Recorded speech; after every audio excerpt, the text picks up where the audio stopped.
בפרקים הקודמים של אלה דואגת יותר מדי לגבי יוטיוב. לייקון, סוגדים ליוטיוברים כסף, הכנות, לא היו שירותים, לשבת על הרצפה מלא דוכנים. זה התוכן, זה מוזר.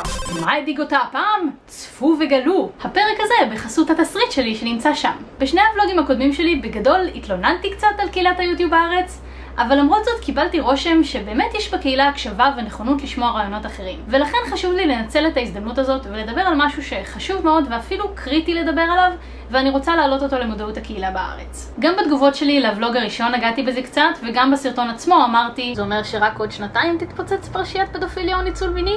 אני חושבת שזה רק עניין של זמן. בזמנו לא רציתי ממש להיכנס לזה, כי גם ככה הסרטון היה מספיק ארוך, וזה גם לא היה הכי רלוונטי לנקודות שרציתי לגעת בהן במקור, אבל אני חושבת שעדיף מוקדם מדי ממאוחר מדי. בואו נדבר על סכנות ביוטיוב. נתחיל בסיפור, כי אני כל כך אוהבת לספר לכם על עלילות קהילת היוטיוב בחול. אז הגיע הזמן לדבר על הכתם הכי גדול והכי מסריח של הקהילה. עד שנת 2012, רוב הקהילה ביוטיוב הרגישה את עצמה כמעין אוטופיה של מוסר. אמנם דרמה ביוטיוב קיימת כבר כמעט ממתי שיוטיוב עצמו קיים, אבל לא באמת היו סקנדלים גדולים שהגיעו לחדשות. הקהילה הייתה מלאה באנשים ליברליים, יש שיגידו אפילו פמיניסטים, אנשים צעירים ומוכשרים משכו אליהם קהל אוהד, והכל היה תקין, אבל רק לכאורה. כי באותה השנה, אחד המוזיקאים המוכשרים והמצליחים ביוטיוב, בחור אמריקאי בשם מייק לומברדו, התגלה כשקרן וכמניפולטור רגשי, שבין השאר ניצל ושידל מעריצות קטינות שלו לשלוח לו תמונות פורנוגרפיות שלהן. אחר כך כולם בקהילה היו די בשוק, כמובן חוץ מאותן צעירות אמיצות שהסיפור שלהן סוף סוף יצא לאור. בעקבות כך, מייק הוחרם מיידית מחברת התקליטים שלו, נפתחה נגדו חקירה והוא הודה במעשיו, ומאז 2014 הוא עדיין בכלא. הסיפור הזה היה מאוד חמור ומאוד נדיר ויחיד במינו, אבל זה היה רק באופן זמני. במרץ 2014, יותר משנתיים אחרי שהסיפור על מייק התפרסם, בחורה אמיצה אחת בשם אולגה פרסמה בבלוג שלה בטמבלר דבר שחולל מהפכה. ב3 פוסטים קצרים היא תיארה את הסיפור מאחורי הקלעים של מערכת היחסים שהיא ניהלה עם מוזיקאי, יוטיובר בריטי נערץ בשם תום מילסון. לפי אולגה, כשתום היה במערכת היחסים איתה, שהתחילה כשהייתה קטינה בת 15, הוא ניצל אותה רגשית ומינית. היא סיפרה שבשיחות סקייפ איתו הוא נהג לחתוך את עצמו ולאיים בהתאבדות אם היא הפסיקה לדבר איתו. בניגוד לסיפור של מייק, שלי אישית לא היה קשר אליו, אפשר להגיד שאני הייתי מעריצה מאוד גדולה של תום באותו הזמן. קניתי כמעט את כל האלבומים שלו, הכנתי סרטונים בהשראתו, ואפילו היו לי כמה אינטראקציות מאוד חיוביות איתו כשנפגשנו בווידקון 2012. מיותר לציין שהגילוי הזה גרם לי ולעוד המון מעריצות כמוני לחוש מאוד נבגדות. ומיותר לציין שגם הקריירה שלו נגמרה די באותה הנקודה. אבל דבר שקרה בשונה מהמקרה של מייק, שבו כנראה מרוב ההלם הקהילה פשוט שתקה, כאילו מייק נעלם כלא היה, במקרה הזה, במקום לשתוק, נוצר גל חדש של עדויות. בנות נוספות שעד אז שמרו את הסיפורים שלהן לעצמן כי פחדו שלא יאמינו להן, קיבלו פתאום אומץ והתחילו לשתף את הסיפורים שלהן על חוויות בעייתיות דומות עם יוטיוברים מפורסמים אחרים. כמו למשל, אחד החברים לשעבר של תום, שהתחיל ביוטיוב כנער צעיר עוד ב-2006, מוזיקאי בשם אלכס דיי. בחורות רבות, חלקן קטינות, העידו עליו שהוא מניפולטור רגשי שדחף אותן להשתתף במעשים מיניים לאחר סירוב ברור מצידן. חלקן טענו שהרגישו שהוא משדל אותן להסכים, כי הן לא הרגישו שיש להן אפשרות להגיד לו לא. עבור חלק גדול מהן הוא ניצל את מעמדו כמושא להערצה, וניצל אותן רגשית ומינית, כל זאת בזמן שהוא בוגד בחברה שלו. זו רק דוגמה אחת מתוך עשרות סיפורים על עשרות יוטיוברים שהתפרסמו בעקבות הפוסט המקורי של אולגה, שהציתו דיון סוער, אמוציונלי וחשוב ביוטיוב, בנושאי יחסי יוצר מעריץ, הסכמה, ניצול רגשי ותקיפה מינית. הקהילה ביוטיוב חטפה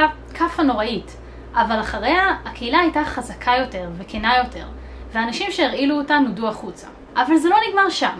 ולמה שזה בעצם יפסיק? רק ביוני האחרון התברר שיוטיובר אמריקאי בשם אוסטין ג'ונס, מוזיקאי גם כן, וממש בדומה למייק לומברדו, שידל מעריצות קטינות שלו לשלוח לו סרטונים מיניים שלהן, בטענה שהוא מנסה לעזור להן להוכיח לו שהן המעריצות הכי גדולות שלו. כל זאת אחרי שרצו שמועות שהוא עושה את זה כבר שנים, הוא כבר התנצל על כך בעבר ופשוט המשיך. כרגע האירוע הזה עדיין בטיפול המשטרה, אבל צופים לו עתיד ארוך מאוד בכלא. אוקיי, סיפורים בהחלט מאוד כבדים, אז למה בכלל סיפרתי לכם את כל זה? הסיבה היא שזה עדיין יכול לקרות.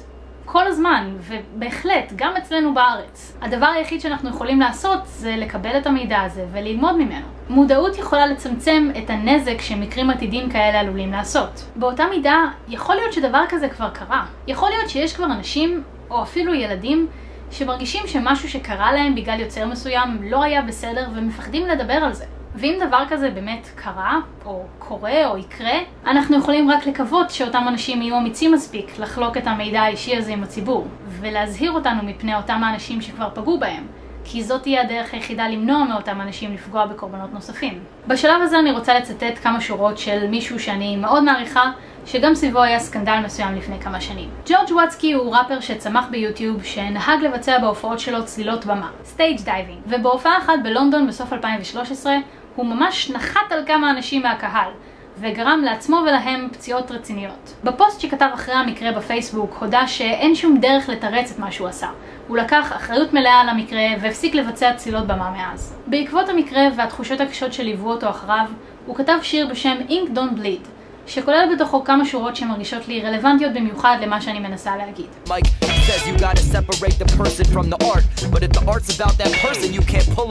מייק אומר שחייבים להפריד את האדם מהאומנות שלו, אבל אם האומנות היא האדם עצמו, אתה לא יכול לראות אותם בנפרד זה מזה. זה משהו שאני חושבת שבאמת רלוונטי ליוטיוב, וזאת הנקודה שרציתי להגיע אליה. ביוטיוב הגבול בין האומנות שהאדם עושה לבין מישהו באמת הוא מאוד מטושטש, במיוחד אצל ולוגרים. משהו שמייחד את מה שקורה ביוטיוב לעומת הטלוויזיה למשל, וגורם לקשר מיוחד בין היוצר לקהל שלו, הוא הכנות. יש משהו מאוד ישיר ואנושי בלשבת מול מצלמה ולשתף את מה שעולה לנו בראש. כשאתה צופה בוולוגר כלשהו, אתה סומך עליו ברמה מסוימת שמה שהוא מציג בסרטונים שלו זה איך שהוא באמת.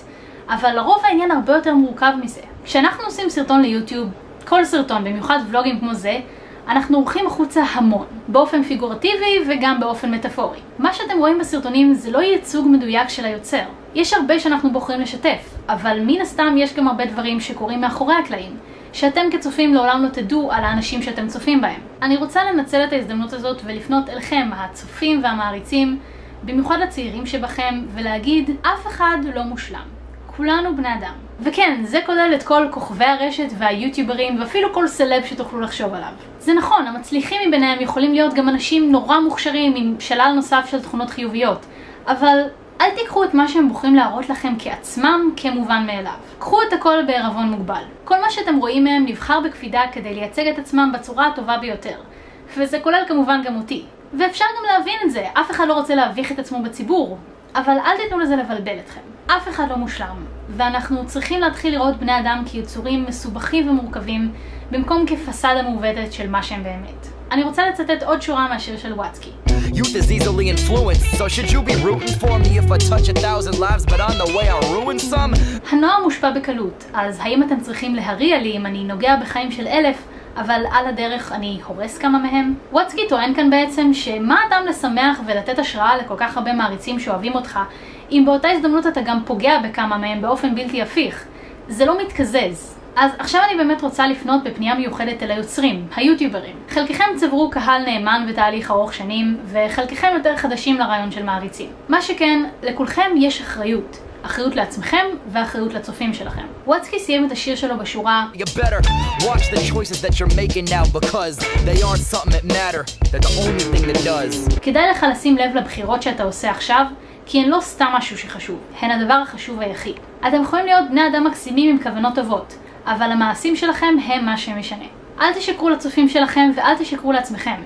תעריכו את הצופים שלכם ותנו להם את הכבוד הבסיסי שמגיע להם. אתם כאן בזכותם. ובבקשה, בבקשה, אל תנצלו את הכוח ואת המעמד שלכם לרעה. לחלקכם יש קהל גדול מאוד של אנשים צעירים מאוד, וחלקם אפילו מעריצים אתכם, ויש לכם את האחריות לא לפגוע בהם. בצורה שתיארתי בתחילת הסרטון, ובכלל בכל צורה אפשרית. אל תראו תמיד הסכמה שלהם להצעה שלכם כהסכמה מוחלטת. יכול להיות שהם מסכימים למשהו רק כי אתם ביקשתם אותו, והם רוצים לרצות אתכם. ואם קרה וכבר פגעתם במישהו, תהיו מוכנים להודות בטעות ולהתנצל. זה לא בהכרח יתקן את הכל, אבל זה יהיה הדבר הנכון לעשות בכל מקרה. אז אולי כרגע אני סתם נביאת זעם היסטרית שלכאורה מנסה להפחיד אתכם ולהוציא את כל הכיף והכלילות מיוטיוב, ואני יודעת שיש בקהילה הזאת המון אנשים חכמים ומוכשרים עם כוונות טובות שרק מנסים לעשות פה משהו טוב, אבל אני חושבת שאם שום דבר דרמטי עוד לא קרה, אפשר רק להתחיל ולהיות מודעים לאפשרות שהוא לגמרי עלול לקרות. בחו"ל עשו טעויות שאנחנו עוד יכולים למנוע, או לפחות לצמצם. אז בהצלחה לכולנו.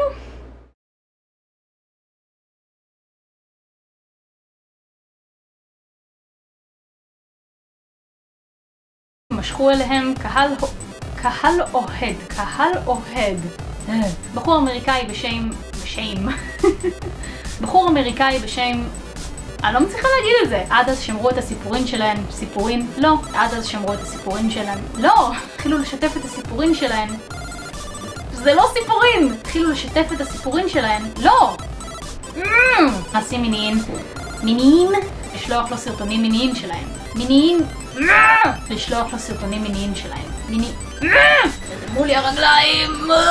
זה לא ייצוג מיוצד. זה לא ייצוג מיוצד והיוטיוברים ואפילו כל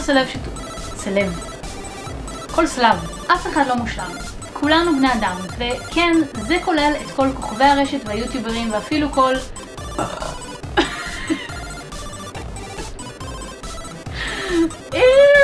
מה הטעם לשמח? אל תשקרו לצופים שלכם ואל תשכחו. תעריכו את הצופים שלהם. שלכם. אל תראו תמיד הסכמה שלהם להצעה שלהם. אל תראו את הסכמה. אבל זה יהיה הדבר האחרון. לא.